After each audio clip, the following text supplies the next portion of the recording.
দুর্বৃত্তদের হামলায় ক্ষতিগ্রস্ত বিভিন্ন স্থাপনা পরিদর্শনে রংপুর গেছেন স্বরাষ্ট্রমন্ত্রী। এ বিষয়ে বিস্তারিত জানাচ্ছেন সহকর্মী জাহাঙ্গীর আলম বাদল। বাদল, রংপুরের স্বরাষ্ট্রমন্ত্রীর সফরের পাশাপাশি জনজীবনে কতটা স্বস্তি ফিরেছে জানাবেন।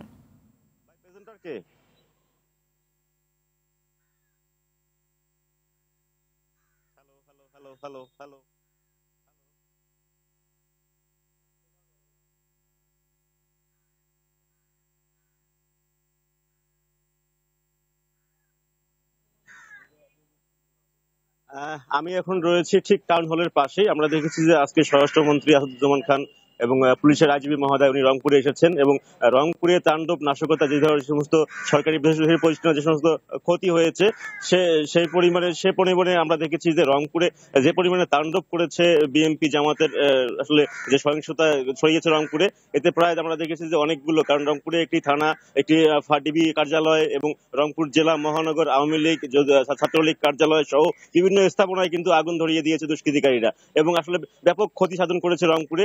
সেই ধারাবাহিকতায় আজকে রংপুরের স্বরাষ্ট্রমন্ত্রী এসেছেন এবং আইজিপি মহোদয় এসেছেন। তারা আসলে এই ক্ষতিগ্রস্ত এলাকাগুলো পরিদর্শন করছেন এবং তারা দেখছেন যে আসলে কি পরিমাণে রংপুরে ক্ষয়ক্ষতি হয়েছে এবং তিনি সকাল দুপুর থেকে আমরা দেখেছি যে সমস্ত এলাকা পরিদর্শন করে এখন রংপুর শিল্পকলা একাডেমিতে উনি এখন সরকারি বেসরকারি যে সমস্ত কর্মচারী রয়েছেন সেখানে তিনি মত বিনিময় করছেন এবং সরকারি কর্মকর্তাদের সাথে বিষয়গুলো জানছেন যে আসলে রংপুরে কি পরিমাণে ক্ষয়ক্ষতি হয়েছে এবং আসলে এগুলো নিরূপণের উপায় কি, সেই বিষয়ে তারা কিন্তু এখন মত বিনিময় চলছে।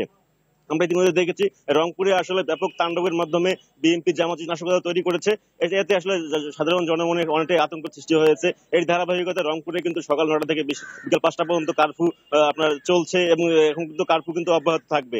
শুধুমাত্র এই যে সময় স্থিতিশীল রাখা হয়েছে।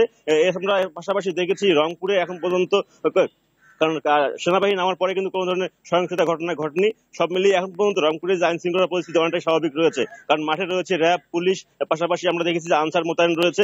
এখন পর্যন্ত রংপুরে যে সমস্ত নাশকতা সৃষ্টি হয়েছে সেগুলো আসলে নিরূপণের কাজ করছে প্রশাসনের পক্ষ থেকে এবং পুলিশি অভিযান অব্যাহত রয়েছে এবং যারা এই দুষ্কৃতিকারী অভিযান চালিয়েছে তাদের বিরুদ্ধে এখন পর্যন্ত রংপুরে প্রায় 10টি মামলা হয়েছে এবং আরো 15টি মামলা চলমান রয়েছে। সেই মামলাগুলো আসলে যে কোনো সময় এন্ট্রি হবে এবং আমরা দেখবো যে আসলে আসামিদের ধরার জন্য পুলিশ কিন্তু নিয়মিত অভিযান অব্যাহত চালিয়ে যাচ্ছেন। পাশাপাশি এখন পর্যন্ত রংপুরে আজকে 135 জনকে গ্রেপ্তার করেছে পুলিশ।